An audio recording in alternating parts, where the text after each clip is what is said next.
اعوذ باللہ من الشیطان الرجیم بسم اللہ الرحمن الرحیم الحمدللہ رب العالمین والصلاة والسلام علی سید الانبیاء والمرسلین وعلی آلہ وصحبہ اجمعین اما بعد۔ سامعین گرامی قدر، محترم بھائیوں اور دوستوں، صحابہ کرام کی تنقیص، صحابہ کرام کی گستاخی اور صحابہ کرام کی بے ادبی کرنا بہت بڑا جرم ہے۔ جن ہستیوں کو قرآن نے ہدایت یافتہ کہا، جن ہستیوں کو قرآن نے سچا مومن کہا، آج ان ہستیوں کے بارے میں زبان درازی کی جا رہی ہے اور ایسی ایسی بکواسات صحابہ کے بارے میں کی جا رہی ہیں کہ ان کو زبان پر لانا ہی نامناسب اور ناجائز ہے۔ خداوند عالم ایسے لوگوں کو ہدایت نصیب فرمائے۔ دشمنان صحابہ نے صحابہ کرام پر بہت سے اعتراضات کیے، معاذ اللہ صحابہ کی کردار کشی کی، صحابہ کرام پر طعن کیا۔ جتنے اعتراضات کا ذکر کیا جائے بہت تھوڑے ہیں۔ ان میں سے ایک اعتراض کیا جاتا ہے اکثر صحابہ کرام پر کہ معاذ اللہ ان کی ولدیت مشکوک ہے، ان کے شجروں میں بعد ہے، ان کے شجرے ہی ثابت نہیں ہے، ان کی ولدیت ہی ثابت نہیں ہے۔ یہ اتنا بڑا اعتراض ہے صحابہ کرام پر کہ دوسرے لفظوں میں کیا کہنا چاہیے، آپ سمجھدار ہیں، سمجھ سکتے ہیں میں کیا کہنا چاہتا ہوں کہ صحابہ کرام کی ولدیت مشکوک ہے، صحابہ کرام کے آباء و اجداد کا کسی کو پتہ ہی نہیں ہے۔ یہ بہت غلط بات ہے اور میں سمجھتا ہوں مطالعہ نہ کرنے کی وجہ سے اس قسم کی بات کی جا رہی ہے، کتب کو نہ پڑھنے کی وجہ سے۔ جو لوگ تاریخ سے واقف ہیں وہ جانتے ہیں کہ صحابہ کرام کا شجرہ نسب، صحابہ کرام کے آباء و اجداد کا تذکرہ کتابوں میں موجود ہے اور تفصیل کے ساتھ موجود ہے۔ بالخصوص خلفائے راشدین کا شجرہ نسب کتب کے اندر موجود ہے۔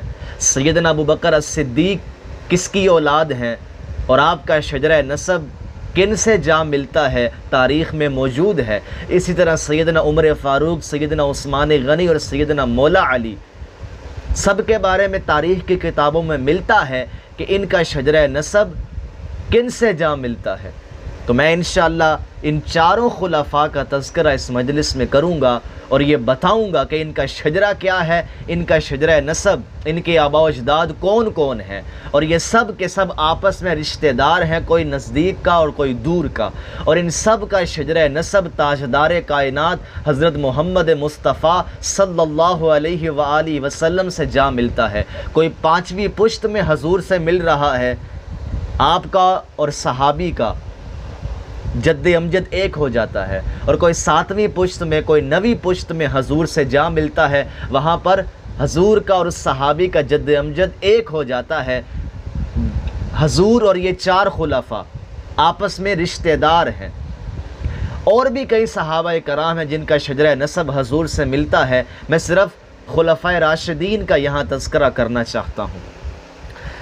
یہ تمام خلفاء، 4 کے 4 خلفاء قریش میں سے ہیں، اور قریش لقب ہے عرب کے ایک شخص فہر کا، فہر بن مالک کا لقب ہے قریش، اور یہ ساری انہی کی نسل ہے جو مکہ میں آباد ہے۔ فہر کی نسل مکہ میں آباد ہے، یہ تاریخ کی ساری کتابوں میں آپ کو مل جائے گا۔ فہر کے بیٹے ہیں غالب، اور غالب کے بیٹے ہیں لوئی، اور لوئی کے بیٹے ہیں کعب۔ اب کعب کا آگے، کعب کی اولاد کا آگے تذکرہ آ رہا ہے، اس کی تفصیل آ رہی ہے۔ فہر جن کا لقب قریش ہے، ان کے بیٹے غالب، ان کے بیٹے لوئی، اور لوئی کے بیٹے کعب۔ اب کعب کی نسل کا تذکرہ آ رہا ہے، ان میں ہی 4 خلفاء کا تذکرہ ہے۔ یہ 4 خلفاء کعب کی اولاد میں سے ہیں، اور خود رسول اللہ بھی کعب کی اولاد میں سے ہیں۔ کعب کے 2 بیٹے تھے، مرہ اور عدی۔ میں باقی بیٹوں کا تذکرہ نہیں کر رہا، صرف نسل بتانے کے لیے کہ یہ 4 خلفاء کس کی نسل میں آتے ہیں۔ یہاں 2 بیٹوں کا تذکرہ کرتا ہوں۔ کعب کے 2 بیٹے مرہ اور عدی، جو 3 خلفاء ہیں، علی، عثمان اور ابو بکر، یہ تینوں مرہ کی اولاد میں سے ہیں، اور جناب رسول اللہ بھی اسی مرہ کی اولاد سے ہیں۔ اور سیدنا فاروق اعظم مرہ کے بھائی عدی کی اولاد میں سے ہیں، سیدنا فاروق اعظم مرہ کے بھائی عدی کی اولاد میں سے ہیں، اور یہ رسول اللہ کے ساتھ نوی پشت میں آ کر مل جاتے ہیں۔ حضور مرہ کی اولاد سے، ابو بکر مرہ کی اولاد سے، عثمان مرہ کی اولاد سے، اور علی مرہ کی اولاد سے، لیکن جو حضرت عمر ہے وہ مرہ کے بھائی عدی کی اولاد میں سے ہیں۔ اور اسی طرح مرہ کے آگے دو بیٹے ہیں، کلاب اور تیم۔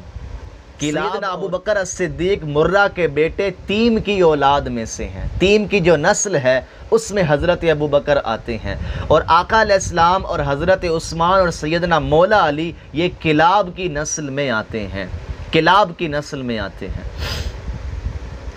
اب اسی طرح کلاب کی نسل میں آئیں تو عبد مناف پر آ کر پھر ایک ڈیفرنٹ ہے۔ سیدنا عثمان غنی کا جو شجرہ نسب ہے، عبد مناف کے دو بیٹے ہاشم اور عبد شمس، علی اور محمد ہاشم کی نسل میں ہیں، اور سیدنا عثمان غنی جو ہے وہ عبد شمس کی نسل میں ہیں، عبد شمس کی نسل میں ہیں۔ اور آگے چل کر پھر عبد المطلب کے دو بیٹے عبداللہ اور ابو طالب، سیدنا علی حضرت ابو طالب کے بیٹے ہیں، اور آقا علیہ السلام حضرت عبداللہ کے بیٹے ہیں۔ تو یہ چاروں خلفاء کا تذکرہ آپ کی خدمت میں پیش کیا کہ یہ سب کے سب قریش میں سے ہیں، سب کے سب آقا علیہ السلام کے شجرہ نسب کے ساتھ جڑے ہوئے ہیں، سب کے سب جڑے ہوئے ہیں۔ میں شجرہ نسب بھی آپ کے سامنے پڑھ دیتا ہوں۔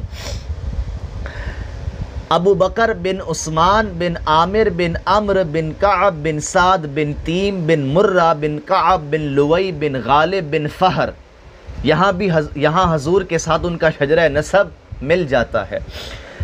عمر بن خطاب بن نفیل بن عبد العزہ بن ریاح بن عبداللہ بن قرط بن زراح بن عدی بن کعب بن لوئی بن غالب بن فہر بن مالک، یہاں بھی حضور سے ان کا نسب مل جاتا ہے۔ عثمان بن عفان بن ابی العاص بن امیہ بن عبد الشمس بن عبد مناف بن قصی بن کلاب بن مرہ بن کعب بن لوئی بن غالب بن فہر بن مالک، حضور سے پھر نسب مل رہا ہے۔ اور علی بن ابی طالب بن عبد المطلب بن ہاشم بن عبد مناف بن قصی بن کلاب بن مرہ بن کعب بن لوئی بن غالب بن فہر بن مالک، اور آقا علیہ السلام کا شجرہ بھی اسی طرح ہے۔ محمد بن عبداللہ بن عبد المطلب بن ہاشم بن عبد مناف بن قصی بن کلاب بن مرہ بن کعب بن لوئی بن غالب بن فہر بن مالک۔ تو یہ چار کے چار خلفاء اور آقا علیہ السلام یوں آپس میں جڑے ہوئے ہیں، یوں آپس میں جڑے ہوئے ہیں۔ تو آج کے بعد کو یہ کہے کہ ان کا نسب ثابت نہیں ہے، ان کی ولدیت مشکوک ہے، وہ جہالت کا شکار ہے، اس نے کسی کو پڑھا ہی نہیں ہے، کسی کتاب کو ہاتھ نہیں لگایا۔ تو میں نے آپ کے سامنے چار خلفاء کا شجرہ نسب بیان کیا کہ یہ سب حضور کے ساتھ ملتے ہیں، آقا علیہ السلام کے دور کے رشتہ دار ہیں، اور سب سے قریبی رشتہ دار حضرت عثمان اور سیدنا علی ہیں حضور کے، باقی دور کے رشتہ دار بنتے ہیں۔ اللہ تعالی ہم سب کو صحابہ کرام کی محبت نصیب فرمائے۔ وما علینا الا البلاغ۔